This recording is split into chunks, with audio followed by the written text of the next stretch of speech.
Full മുട്ടുകാട്ടിക്ക് പരമാവധി എത്തുന്നില്ലേ? അന്നേരം വേദനയുണ്ട് നടു ചെറിയതല്ലേ ഉള്ളൂ.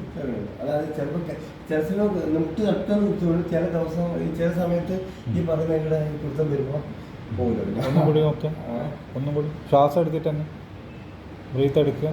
എന്നിട്ട് ബ്രീത്ത് വിട്ടുകൊണ്ട് പോവാം. പതുക്കെ താത്ത് മെല്ലനെ കൈ പിടിച്ചിട്ട് തല താത്ത്. ഓക്കെ. ഒരു ഭാഗത്ത് ചെറിയൊരു പൊന്തലുണ്ട് ഈ സൈഡിൽ, വലത്തെ സൈഡിൽ. ഒന്നും കൂടി പൊന്തട്ട്. അതാണ് നമുക്ക് അതിൻ്റെ ഒരു ചെറിയൊരു ബുദ്ധിമുട്ടായിട്ടുള്ളത്. അപ്പം നടു കയറി പിടിക്കുന്നില്ലല്ലോ.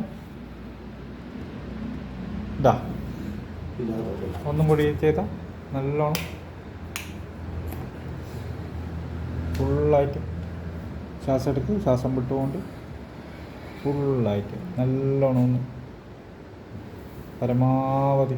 അന്നേരം ഒരു ഭാഗത്തുണ്ട്, വലത്തെ ഭാഗം അങ്ങോട്ടേക്ക്, ഇടത്തെ ഭാഗം ചെറിയ തോന്നുന്നുണ്ട്. ഇനി ഓരോ കാല് ഫുള്ളായിട്ട് ഇങ്ങനെ ആക്കിയിട്ട് നെഞ്ഞിനോട് ചേർത്ത് പിടിക്കും. നെഞ്ഞിനോട് ചേർത്ത് പിടിക്കും രണ്ട് കാലും, രണ്ട് കൈ കൊണ്ട്. ആ അന്നേരം വേദനയുണ്ടോ? നടു അറിയുന്നുണ്ടോ? ഇല്ലല്ലോ. ഒന്നും കൂടി പണിങ്ങ. വലിയ ബുദ്ധിമുട്ടില്ലല്ലോ. ഈ കാലം ശരിക്കും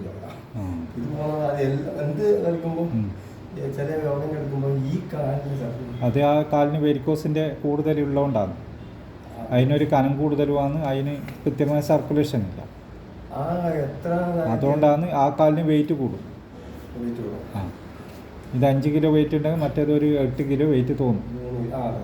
കാരണം നമുക്ക് അതിൻ്റെ ആ ഒരു ഇത് കുറച്ചുകൂടി റിലീസ് ആവും. അതന്നെ അതന്നെ. ഒന്നും കൂടി മണങ്ങി നോക്കട്ടെ. മണങ്ങ് ഒന്നും കൂടി ഫുള്ള്.